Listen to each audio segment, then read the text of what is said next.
Today to have French and Spanish made available. So if you can use the Zoom interpretation tool to hear some of those other languages.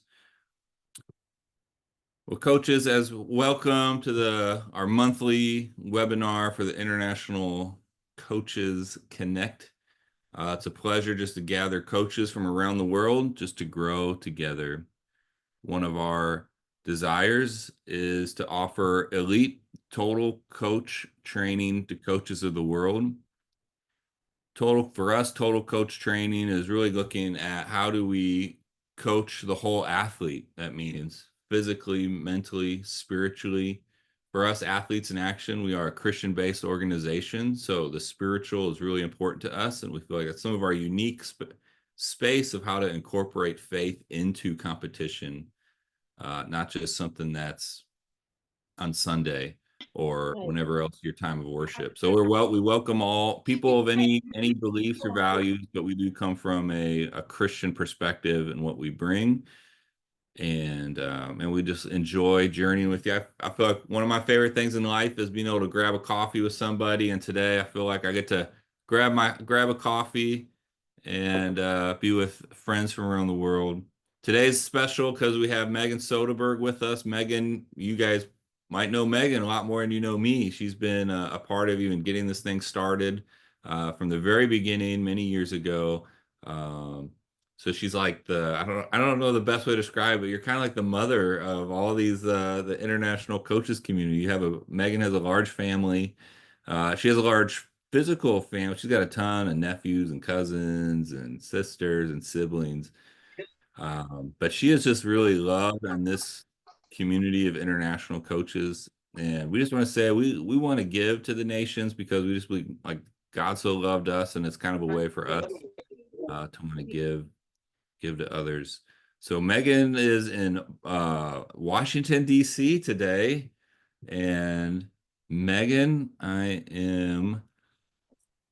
just going to give us a word of prayer, and then I'm going to pass it off to Megan. So, Father God, just thank you for this morning that we could gather today with coaches from the world. Lord, just you are a part of all that we are. Help us just to incorporate you. And Lord, we all have needs today. Help meet us in our needs. So often we be overwhelmed by the demands of the day. So meet with us in what we need today. Give us strength for this day. Amen. All right, to Megan. All right.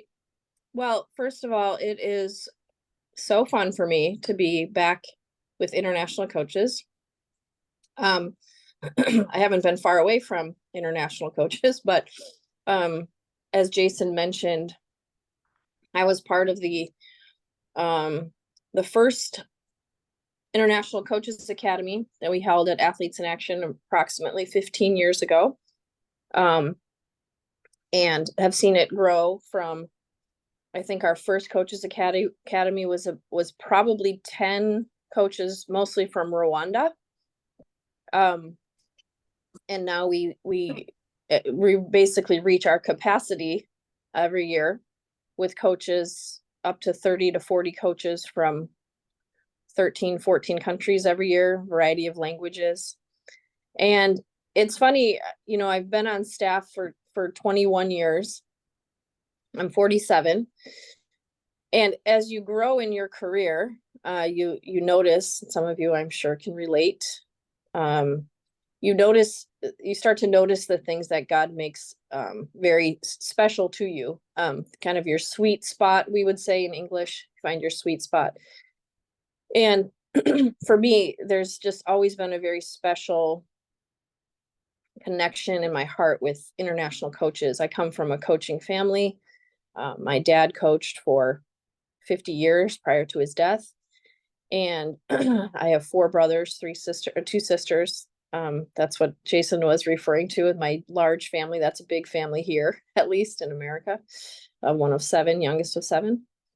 All of my brothers coach from high school to Division I college level.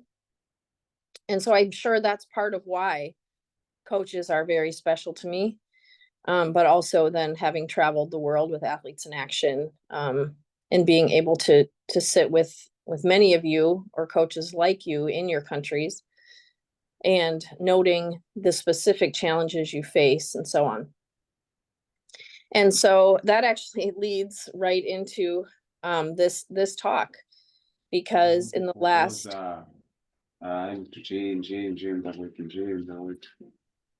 the last can you mute them? Thank you. In the last year or so, something has shifted for me, and let me show you. All right. So how did I get here where I'm now talking about bringing kids to the US? Last year in November at our International Coaches Academy, one of our Athletes in Action staff, who also is a coach, his name is Xavier, he's from Zimbabwe. He approached me and he said, Megan, I've got a kid in the US that I used to coach. He just arrived in the US for high school. Can I give him your number so that he has someone to reach out to, that we trust and that he can trust? And to be honest, I was hesitant. I felt like, oh man, I don't have the capacity. His needs are going to be more than I can handle, and so on. For whatever reason, I said yes. It was the best yes I've ever had, because he connected me with a young man named Liberty. And Liberty, I fell in love with the kid immediately. Just a nice kid. Just wanted someone to talk to here that he knew from his coach that he could trust, and so on. And so that was last year in December when I actually spoke to Liberty for the first time. And then right around the same time, there is a basketball academy essentially near where I live. I actually live in Wisconsin near Milwaukee, and was approached by one of their coaches, and he said, oh yeah, we have a kid coming from Senegal. And Senegal in particular, he's actually here with me right now, this kid I'm referring to. He just looked at me when I said Senegal. Senegal in particular was one of my first places ever in Africa to go, one of my first countries, and I absolutely loved it. I loved the people, still consider good friends. I don't know if Parfait's on here, but some good, really, really good friends in Senegal. So when I heard, oh, there's a kid coming from Senegal, I said, well, I want to meet him. Let me meet him. I thought at the time I spoke some French. I now realize I really don't. I was like, oh, I can talk to him in French. It'll be great. And I also knew some of the challenges that he would face just with the climate and the culture, that I learned all those years that I've had friends from Senegal or friends from West Africa. It was going to be very cold for him when he arrived in December. It was going to be very dry for him. He was going to need chapstick, like little things like lip balm, little things like that I was like, I can help with that. All of that together has caused me to have 5 boys that I say I look after, that I'm kind of their point person in the US. And this has just been for 1 year. And the amount that I have learned about their needs, and then how best to prepare other kids before they arrive, is what we're here to talk about today. So in just over 1 year, or just under 1 year, this is what I have learned. First of all, kids need far more than an opportunity. They need far more than a school and a team. When you think about what kids need from their parents at home, they need that and some here, because everything is different. The language is different. The food is different. The culture is different. Basketball is different. Just cultural things, like when coach says practice starts at 3, it usually starts at 3 here. You know, there's not a lot of space to be late, what we would consider being late. So just adjustments like that of like, no, he really means it starts at 3. You know, you really need to be here.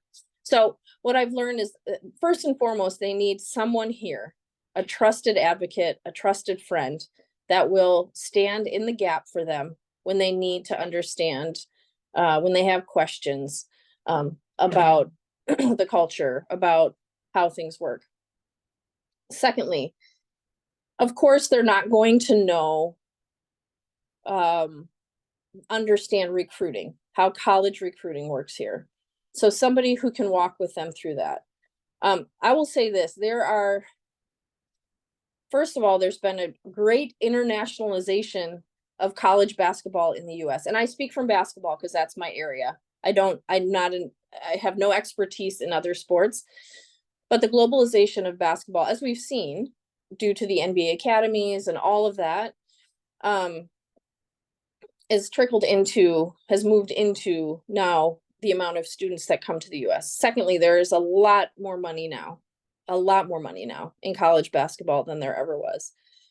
It is becoming a business, and anytime money comes in, obviously it draws more attention, more people want to be part of it, which is great.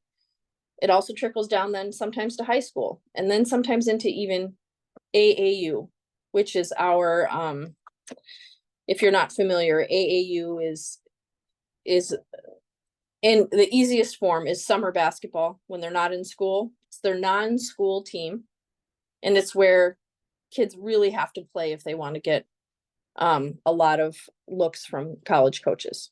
Okay, so they need guidance with that, and with that, oh, this was my point.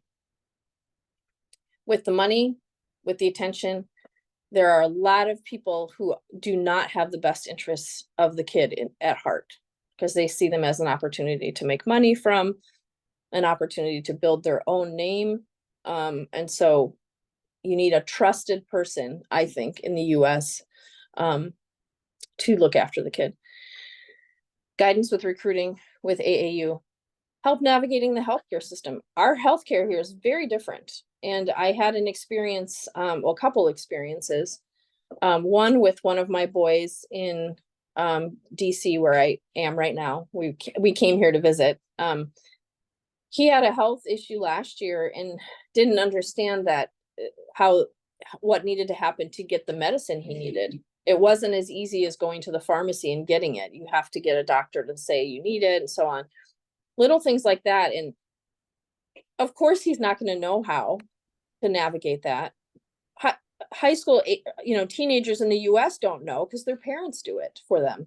So that kind of stuff. And the biggest thing for me is providing what I call a home base. Maybe not a literal home base, but like just a place that they can feel not lost. So there was a recent quote not recent quote. I recently saw this quote from Dikembe Mutombo. And this kind of sums up where I stand with these kids. Home is not a word I say lightly. When I came to America as a student, I had nothing.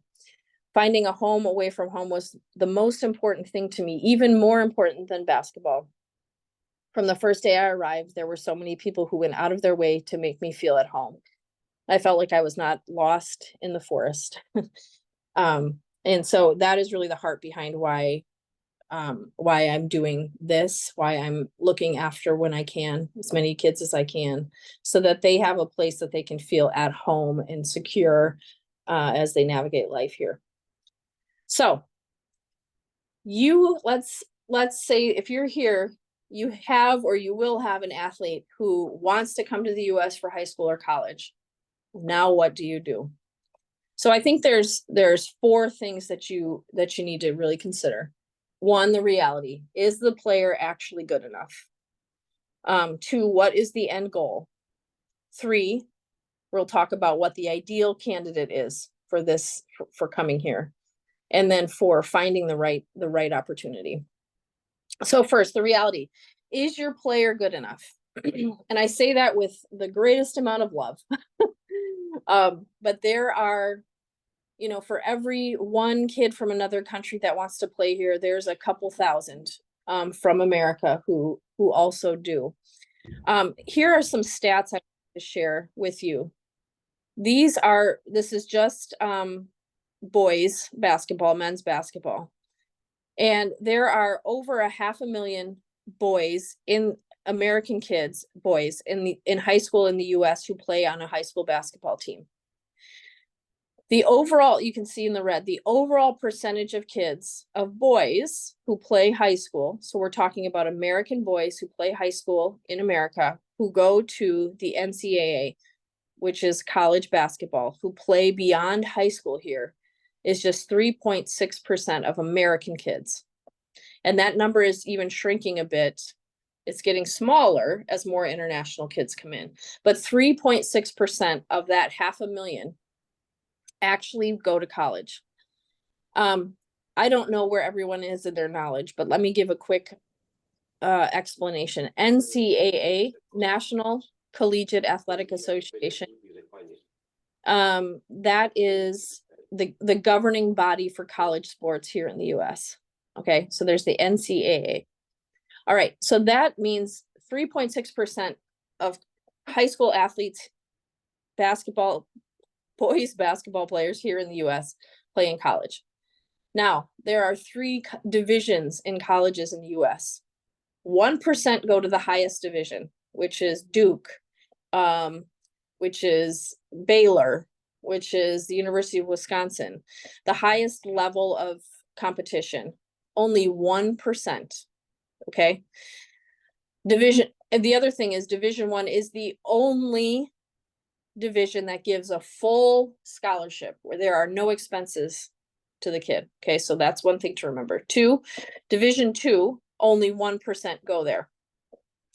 Division 2 can give partial scholarships. So they can do partial to up to full, but not every player on the team has a full scholarship. That's probably the easiest way to explain it. Division 3, there are not scholarships. And you can see the majority, 1.5% of overall high school players get to the Division 3 level. So overall, you can see even Division 3 is elite. It's elite because, and I say that because people are like, oh, I don't want to play Division 3. That's fine. It's still elite. It's not Division 1, but it's still very good basketball. All right. So with this in mind, less than 2% of high school student athletes in the US are offered a scholarship. So I wanted to remind you that. Secondly, well, here, let's go a little bit further here. Let's see. So I want to talk about the reality of international student athletes as well. One coaching friend of mine, actually he's my nephew, he coaches at Division 3 level. I've sent him clips of players before as people have sent them to me, and I've said, what do you think, what level could the kid play at? And he said the kid could play at Division 2, Division 3, Division 1. He said, however, if you have an American kid who you know that the academics line up, you know there's no visa issues, there's no language barrier, there's none of the additional expenses that a college has to pay to have an international student. He said, if you have an international kid and another kid who is of equal ability from America, they're probably going to pick the American kid. And I don't say that to like discourage at all. It just means that the international athlete will need to be more outstanding than their American counterpart. That's the reality, because it looks like there's a ton of money in these programs. And in some cases there is, but not in all. And so if they have to budget extra money to pay for an additional class or visa fees or something, it's easier for them to take the American kid. So I just wanted to be upfront about that reality, because I've seen that happen multiple times where someone will say, well, my kid is just as good as that kid. Correct. However, this American kid doesn't come with the additional challenges. Okay. So, all right. We've talked about this briefly.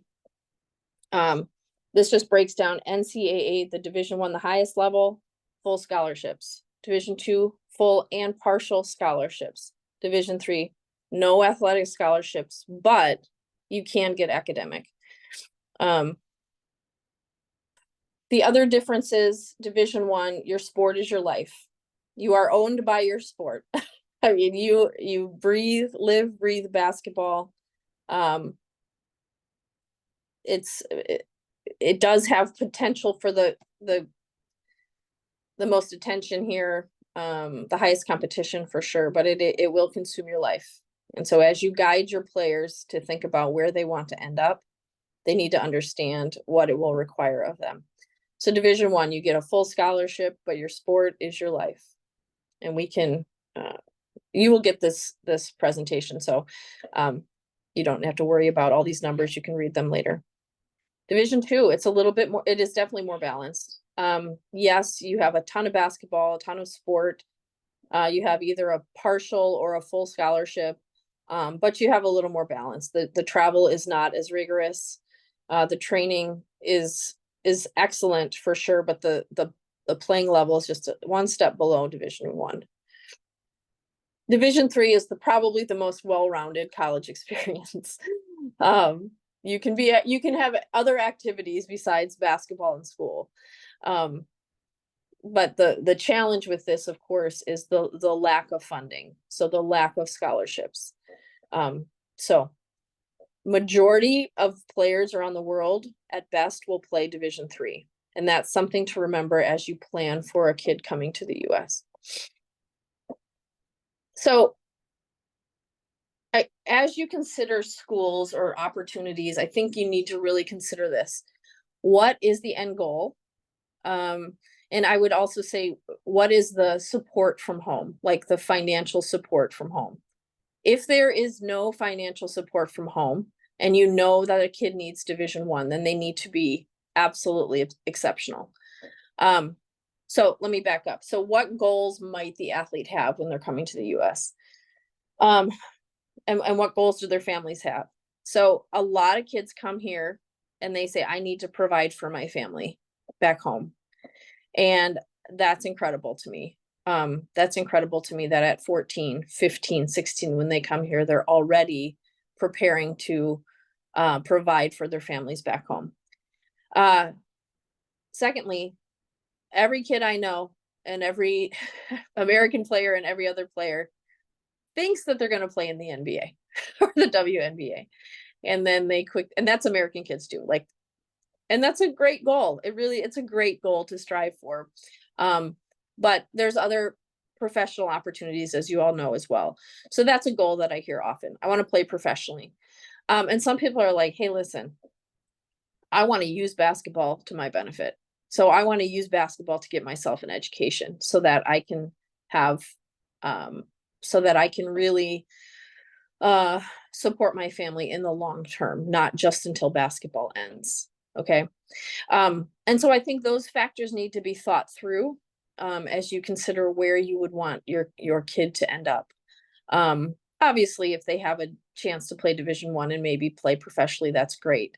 But these other options are great too. But if you have to also factor in family support, because college is not cheap here. It is not cheap, even at the Division III level. So you have to factor in what the kid will need to sustain life here, to sustain a day-to-day life here, especially if they're Division III quality. There has to be other funding from the family or community. So, all right. From my experience, the ideal candidate to come to the US to play, Mamadou, who some of you, he's here with me, some of you just saw pop in a minute ago. He arrived here a year ago and he was 14. And that is so young, right? Like I cannot imagine my 14-year-old nephew moving to another country and succeeding as well as Mamadou has. It takes an exceptional 14-year-old, 15-year-old who is emotionally mature enough to handle separation from family. I mean, literally everything. New language. He did not speak English when he got here. He had he probably spoke as much English as I spoke French, like conversational, like greetings and so on. He had never been here before. The food is different. The culture is different. Basketball is fast, very fast compared to what he was used to. So, all that to say, when you have a candidate, they really need to be here by the time they're 17 if they want a fighting chance. Why? Cultural assimilation, understanding the culture is big, obviously. But two, I mean, kids in America start playing AAU. That's the off season. Let's put it this way. That's they're not with their high school team. Every high school in America has a team, high school basketball team. And then when they play outside of that, that's club basketball. That's AAU. So as they play AAU, that's where they get the exposure to colleges. Most colleges, especially Division I, will already sign a kid when they're a junior, when they're 11th grade. So in the US, high school is 9th grade to 12th grade. So 17-year-old is likely a junior, an 11th grader. And so they need to be here then if they're at that caliber. The lower levels schedule, or they sign players a little bit later. So you have more time if it's not a Division I. If it's a Division I highest level prospect, in an ideal situation, they'd be here by 15 or 16, 17 at the latest. 18, 19, 20-year-olds is extremely difficult to place anywhere. Extremely difficult to get them in a high school or a college at that point. The ideal candidate, they don't need to be fluent in English. Obviously, Mamadou was not, and now he is fluent, and he was, I would say, fluent about 10 took him. But he also goes to a boarding school. He's living with the kid. He goes to school, he lives there, and then he lives with me in the summer, and it's all English. And so he very much had to learn it. But I would say, if there's a kid that's showing potential at 12, 13, and you think you want to send them, you think they have a chance to come here to play, please get them in English early. It will just make their transition so much easier. One thing with Mamadou, he's extremely smart. But when you don't speak the language, your first semester in school is going to be rough. And it was, and I think for most kids, it will lower their confidence if they're not doing well in school. But even more, you need those grades. Like, you need to pass classes in order to qualify for college. And so it does the most service to the kid if he can come having English proficiency.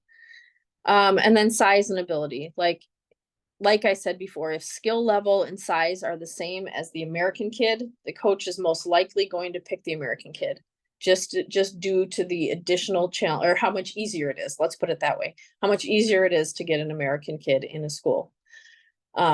So size, obviously, basketball coaches love size. So the kid, other than like a really unbelievably great shooter who's very short, the kid has to have some size, most likely. Let's see here, especially at the Division I level. As you get lower level, for sure, there's opportunities. I want to talk about this in a minute, the challenges, but one thing I want to mention, NCAA, the governing body of college athletics, is one category of basketball. There is also junior college, which is usually a 2-year thing, and then they would go into a 4-year college. That's a place you could start. There's also NAIA, and again, we'll send you all this information. NAIA is a different league. They have completely different rules. They have scholarships at all levels. It's just not the NCAA, which is like the big one. Yeah, there was one other that I was going to mention, but all right. So some of the challenges that I've seen kids face, the cultural assimilation can be difficult. Like I said, the value of being on time, the value, the expectations of academics and school, or I'm sorry, academics and basketball and all of the expectations. There's just there's a cultural element to that. Language barriers, finances. So I mentioned this before, the level at which parents or families or communities back home can support the kid does matter. In most cases, if a kid comes to high school and he is set up at a boarding school, which is a great situation, because the food is there, the academic, they're just contained on the small campus. Even then, there typically needs to be some money for shampoo, for extra activities at school.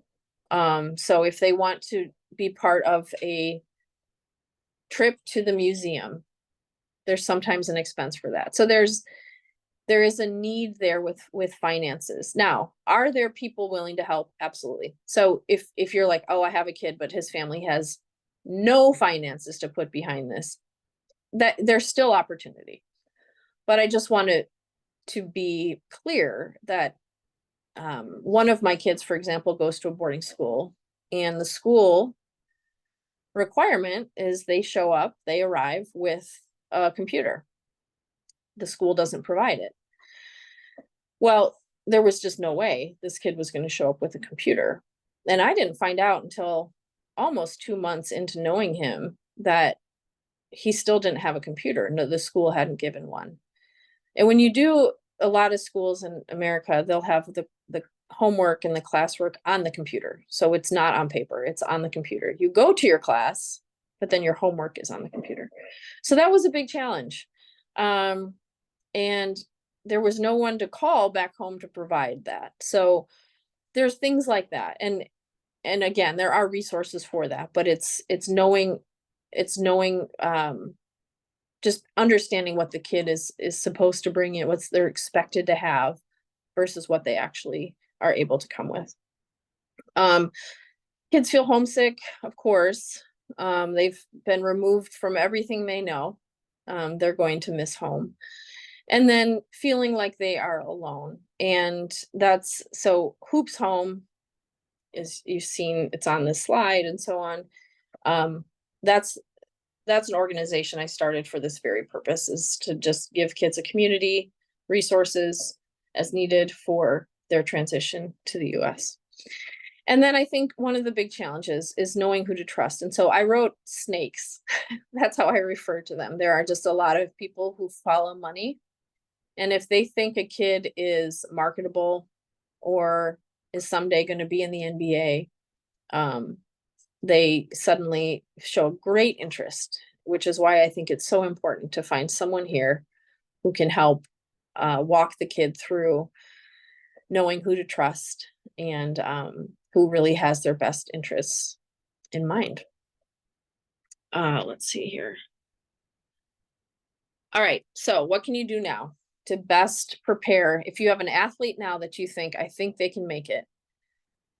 Like I said, English, English, English. That's my battle cry. Get them into English. It will help their transition so very much. Again, it doesn't mean they can't succeed, but it will make the transition so much easier. And they will be fluent within a year. Create a high quality highlight video. So I've had people send me videos before. And by the way, I am not a recruiter. I do not place kids in schools. So I just want to say that up front. I can certainly try to help, but that's not what I actually do. And so I'm happy to help, but I'm happy to give advice, but I'm not going to be able to place kids in schools. For the majority of kids, I'm not going to be able to. All right. There are people who can, it's just not me.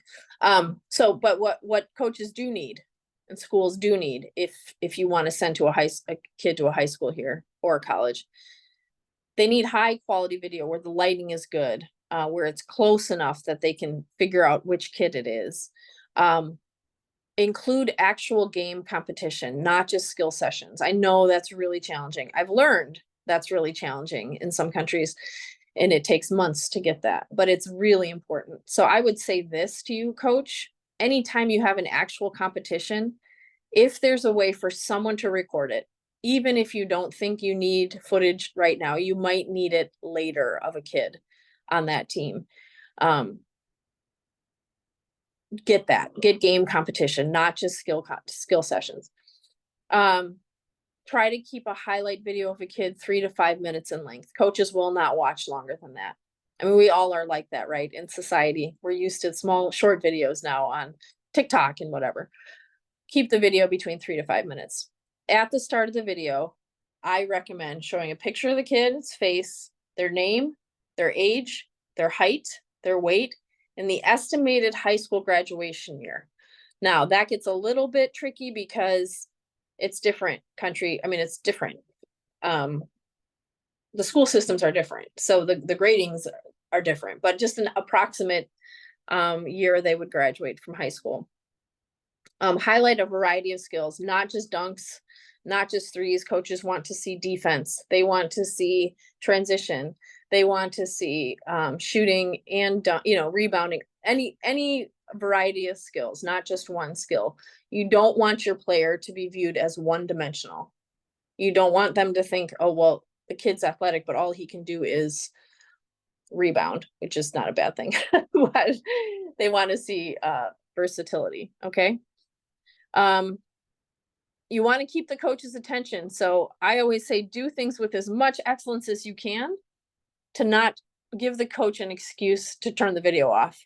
Like if they're getting annoyed because because the video's shaking or they can't figure out which kid it is, they're going to turn it off. And then that opportunity is gone. Okay. So English, create a quality video. Third, ensure that the athlete is emotionally mature enough to move. How do you do that? I don't know. I don't know, other than you'll have a sense for when a kid is actually ready to take on that challenge. And if they're not ready, it does a disservice to them to send them. So make sure that they are ready. And then find a trustworthy American. I'm happy to serve in that role. As needed to provide advice or to fully engage with the kid. But a trustworthy American. I know a lot of you have family here. A lot of you have friends here. I would say make sure that they understand the systems at play. Like they understand the recruiting systems in the US. They understand healthcare. They understand AAU. Or or try to find somebody that does, just to help your kid. And then let's see here, finding the right opportunity. I said right school, but it's really the right opportunity. You have to consider like what type of school your athlete wants. Like, do they, in terms of high schools here, do they need a boarding school? Do they want a private US high school? Do they want to go to a prep academy? So you may not know the differences here. Boarding school is they live there. It's like a small campus where they live there, they eat there, they go to school there, play basketball there. Those are ideal situations, I think. If you send them to a private US high school, they will most likely have to stay. If you send them to a private school that's not a boarding school, they would live with a host family. Also a good situation. Prep academy. So there are the high school teams that we mentioned, but now there's a newer thing in the US of prep academies where they don't play a traditional high school schedule. They play a national schedule. So they travel all over the place to play their games. Whereas a high school team would play locally. They would play within their state, within their region. Neither is better or worse. They're just different. And so US public schools, people say, oh, well, I could send my kid to a US public school. Oh, am I getting close to time already? Oh, I am. Okay. I could send my kid to a US public school. It's cheaper. It's free, right? It's free for Americans. It's actually not free for others. Here's the thing with public schools. One, it's free for Americans because we pay tax dollars. And so when a kid comes to the US um, who's not a citizen, there is a cost generally for them to attend the school, which Americans don't pay because it comes out of our taxes. Secondly, if you go to a public school in America, you can only go for 1 year because public schools do not issue I-20s for the most part, the I-20 visa. Anyway, so as you think through the schools, that's just some things I would consider. I would also consider the legitimacy of the school. So like I said, as money starts flowing places, everybody wants a piece of it. So you'll see these, what I call pop-up, like these, all of a sudden there's a school, it's a school, right? That's, and I'm happy to help people as they, if you have an offer or an opportunity to say, send me the name of the school, and I'll say, I would be careful there. This is what to ask. Happy to give advice. Okay, I do apologize because this has gone a lot faster than I expected. I would say this good rule to follow. If it sounds like too good of an opportunity to be true, it probably is. But again, if you have a trusted friend who understands things, how they work here, or myself or whomever, Jason, let us know if you have an opportunity for a kid that you need to know if it's legitimate or not. You know what? I'm going to skip this. There's so much good stuff. Okay, so all right, let me just run really quick through the visas, the differences in visas. So the F1 visa is actually a travel document. It's just a travel visa. It just gets the kid to the US, issued by the US Embassy, and allows the student to travel here. But what they also need on top of that is the I-20. And the I-20 is the student visa. And that is issued by a school. So what I mentioned before is US public schools in general are not allowed to issue I-20s. Private schools, boarding schools, colleges can. I'm talking about public high schools are not allowed to. And so again, happy to help work through questions regarding visas. But that can take a long time.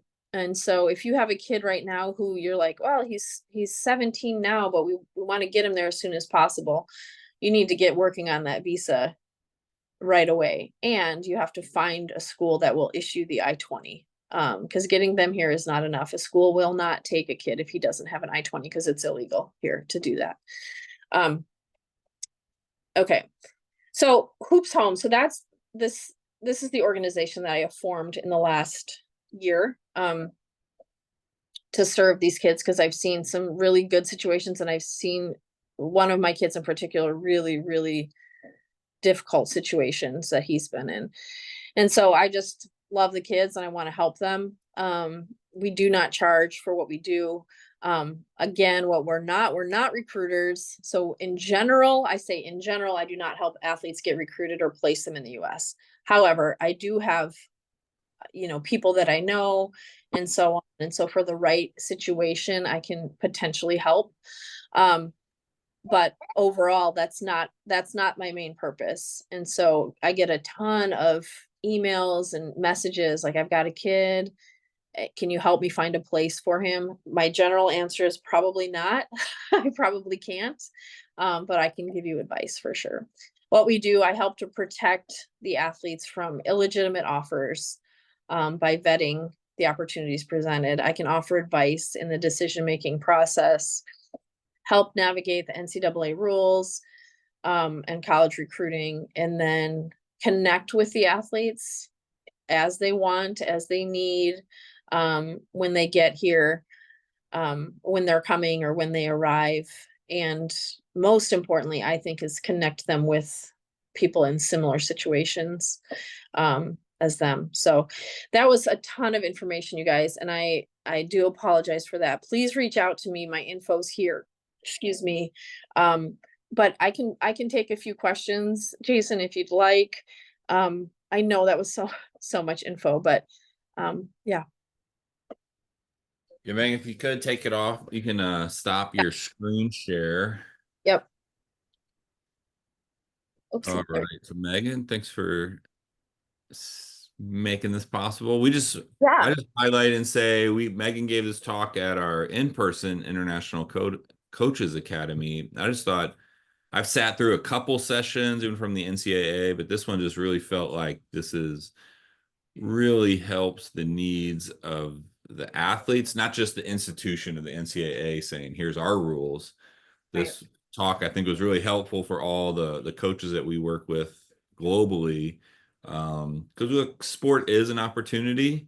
And we just work with a lot of people that coming to the USA is a goal to get here, whether it's for just an experience like coming for a training opportunity or to come for school and some education opportunities. So we know sport creates opportunities, and we love when we see someone take advantage of an opportunity, get some training, and then goes back to their home country and really finds ways to lift up their local community. We also have I'll just say we have local athletes in action partners in a lot of the countries that you're in. We have a few of our staff that are on as well, that we always want to highlight them as primary local connections. I know if you're in the Philippines, Toadi's on these calls a lot of times. Our Spanish translator, his dad is a longtime Athletes in Action staff in Guatemala. So we do want to highlight that. If you have any questions, put them in the chat box, or you can hit the raise hand button too. Megan, I know you said you had Mama Duke with you. I think well, I don't know. You're in DC. You're at I think you said you're at Morgan State right now. I don't know. Any highlights of just where you're at and maybe at It's Mama Do, by the way. Mama Duke. It's a cool way to put it, but yeah, Mama Do. Yeah, so like I said at the beginning of my talk, I have a bunch of young guys that I look after. Mama Do is has lived with me the most, and very close with him. But we flew out to Washington D.C. because two other boys, one is a freshman in college right now in Baltimore, which is an hour from here, and the other is in high school. So it worked out with this being a holiday week in the US that Mamadou had off from school. And so it worked out for us to come here. And we were able to watch the one young man play on Sunday, or his team play. He's actually injured. And then the other one play last night. And most importantly, they're so happy to have their own fans there, right? Because obviously their parents can't come for the most part. Their families aren't around.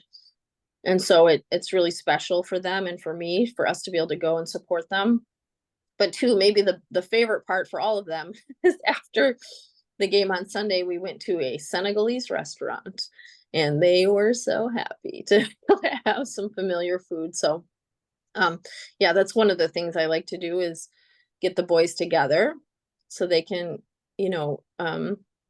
reconnect with people who understand what they're going through, for sure.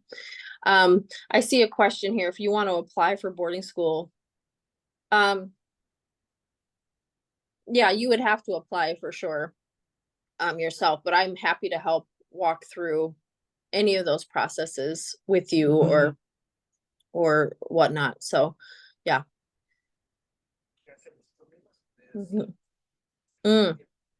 That's a good question from Dumasani Wambi. Have I found programs in Africa that best align with these divisions entry criteria? That's a great question. I mean, obviously, I know I talk about Senegal a lot, but there's Seed Academy is reputable in being able to get the kids academically where they need to be to align. But let me do some more research on that. I know there are other organizations or other basketball programs that do as well. But there's obviously ways to look at this. who provides them with the academic guidance to get their classes transferable to the US. But then two, who also is good at preparing them for basketball here. Those would be the two areas. So let me do a little more research on that. I've got, I mean, most of my kids did come from NBA Africa Academy, which I know is shutting down. So, but I also know Coach Arnold in Uganda does a really good job of preparing his kids. So they're like, yeah. So let me do a little more research and get back to you on that.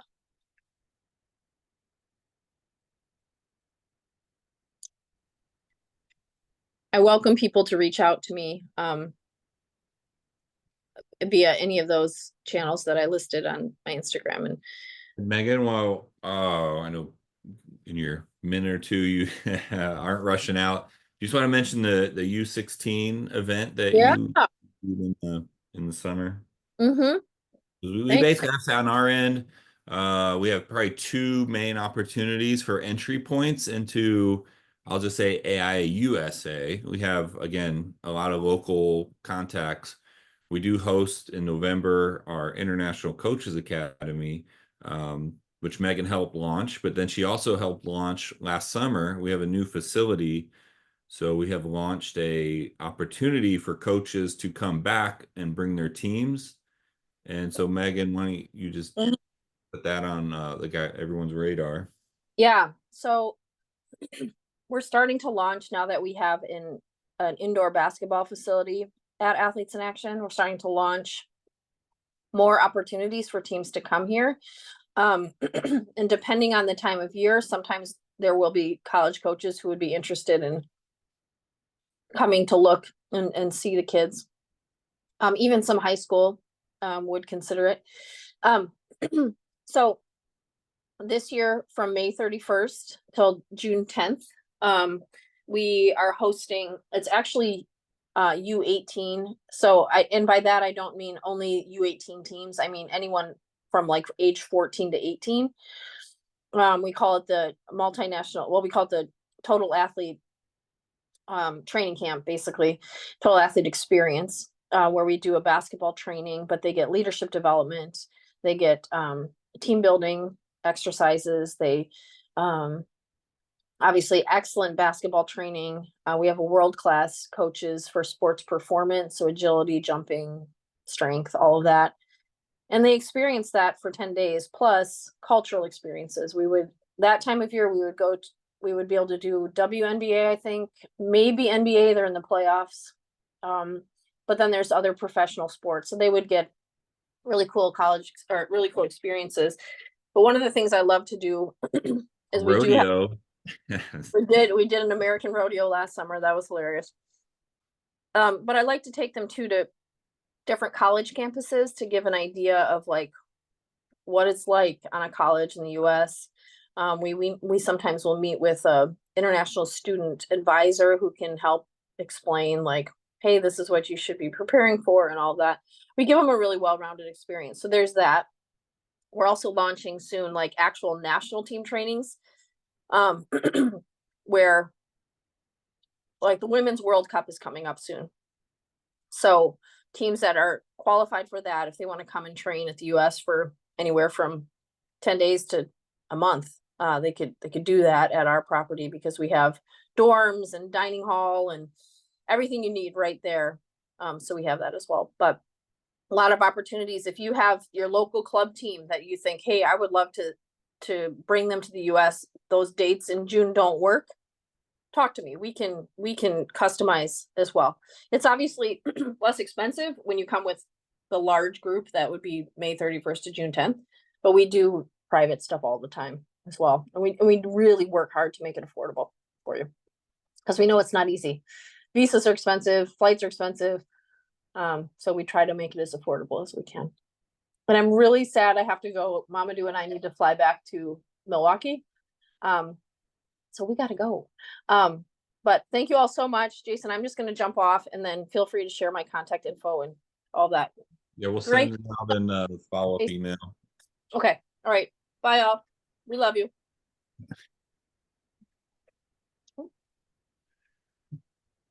All right. Well, she had to go, but we'll keep you guys. Would love to keep you on for a moment. I just want to open it up here for a second. Just kind of our community of international coaches would love to hear. I mean, that was specifically of, just trying to understand the United States sports and education system.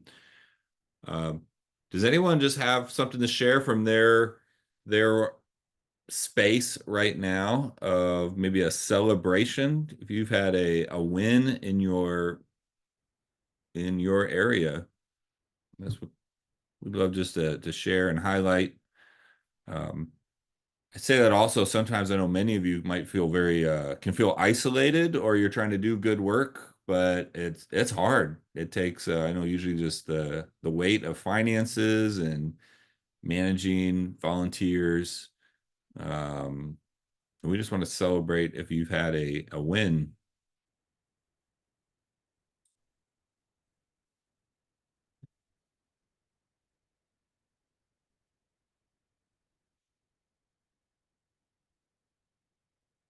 Give it a moment. You're welcome to unmute.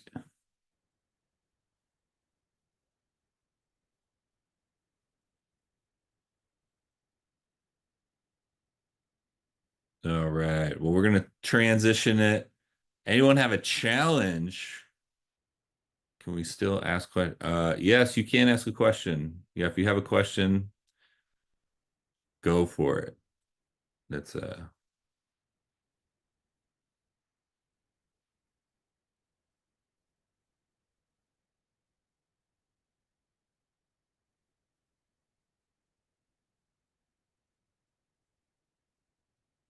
okay. The sum.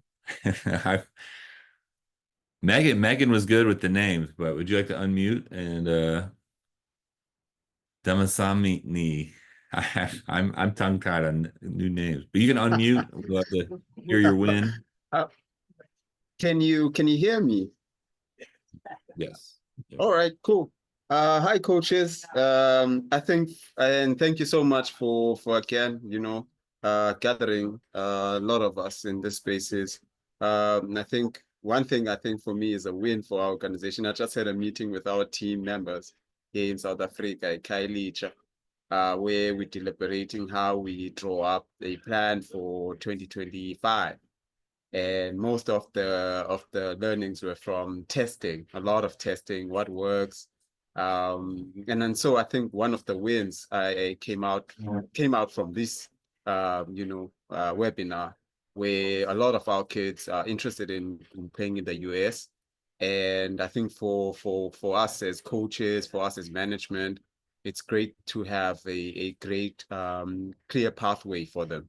So I think for me, our win here is understanding a very clear pathway for our athletes, and again being realistic and giving them something to better work hard on, which is again the academics. Because one thing I've learned about basketball over the years is that without academics, it's likely not going to happen. So I think our win is just finding a clarity for our program and plugging in as much as more academic partners as possible so that we get these kids ready, whether they would go via Europe, which is one question I wanted to ask is how profitable is it to then go via Europe and perhaps in Australia? What are the differences that one finds in accessing US opportunities through the quality you find through Europe, through Australia? So that was my question. But in short and in summary, our win is definitely having clarity of how our program is built and putting plugins that are academically strong. So that's our win. Thank you so much. And I think one of the biggest wins is actually connecting with AIA. Thank you, Jason. Well, thanks, Damasani. I appreciate. Thanks for You got my name. Say again. You got my name correct. Okay. Well done. Yeah, thanks. Um, yeah, we appreciate just hearing that. And I think I think the best part on this is just being connected even to other coaches. I mean, you already know other coaches, but this being a broader network of coaches so you can learn from their experiences of other locations. And I think even what you said is the importance of academics, but it does hit just the importance of we want to build total athletes. As athletes in action, that's really our heart, is we know basketball can create opportunities, but as you said, you kind of you have there's realistic, and we want to create people that we want to use sport to prepare them for whatever opportunities might open up, and academics and the spiritual, being able to integrate all of those. All right, I appreciate we got a couple photos in on the chat box. I think appreciate that's fun to hear. See some trophies there.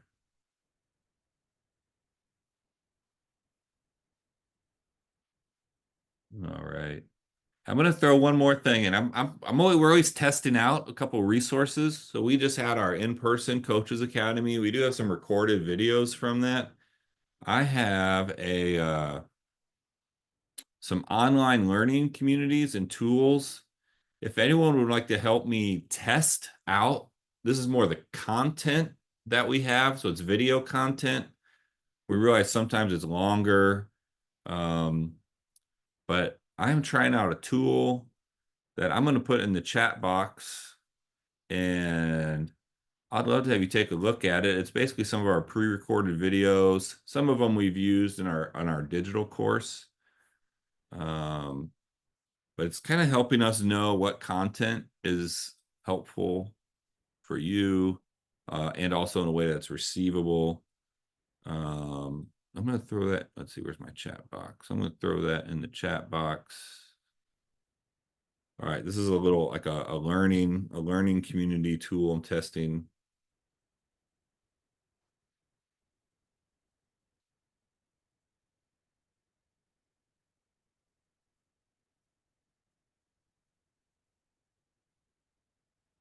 All right, the other thing we want my last couple announcements. Next month we have Coach Mo. He was chaplain for the USA Olympic team. He's an Athletes in Action staff. He's going to talk about coaching the heart of an athlete. It's going to be he's always a great storyteller at our academies. People always just love listening to Coach Mo. That's going to be on a Wednesday next month. We'll get an announcement out, but that'll be December. Before the week before Christmas, December 18th. We'll do the same time. We'll have Coach Mo on with us. I got a couple. We opened up applications for next year's in-person Coaches Academy. I can put that in our follow-up email. But just want to let you know, I know visas take a really long time. It's hard to get visas, so we've been starting that process a lot earlier. Here's next month's webinar if you just want to sign up. All right, these are my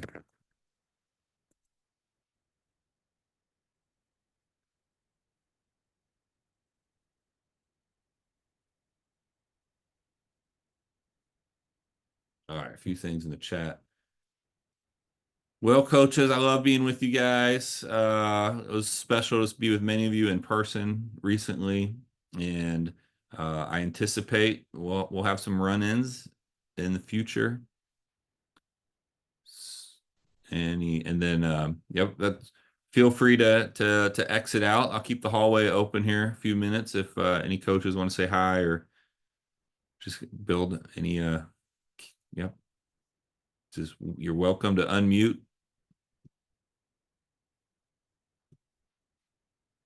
Translators, we can feel free to exit. Thank you, Josh Landry, so much translating. Hopefully that was an added benefit to some coaches here, and just we're learning these what tools exist, giving them test drives, and it's amazing what we can do.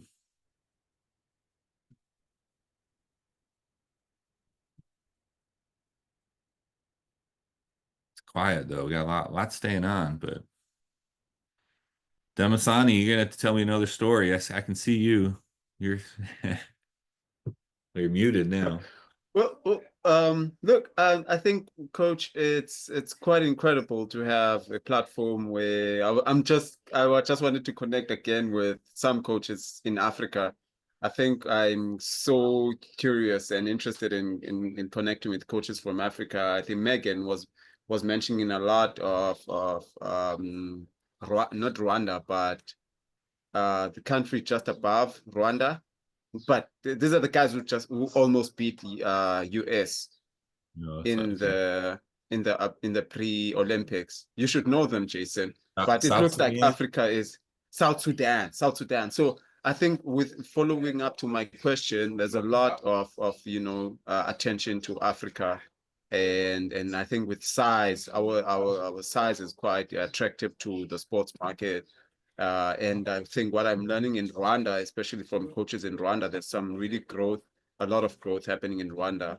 And some players in South Africa are actually finding room in Rwanda and Burundi and Burkina Faso. I think Burkina Faso. So I'm really up to be really curious to learn about what these programs are doing in terms of their the quality of their basketball program. So any coaches in those two countries, I'd love to connect with them. And thank you again, Jason, for allowing us to use the platform to connect. I wish I had another story, but we're closing the year, and this is a close of the year for us. So Okay, it's this a is your matter end of of, your season. yeah, this When is the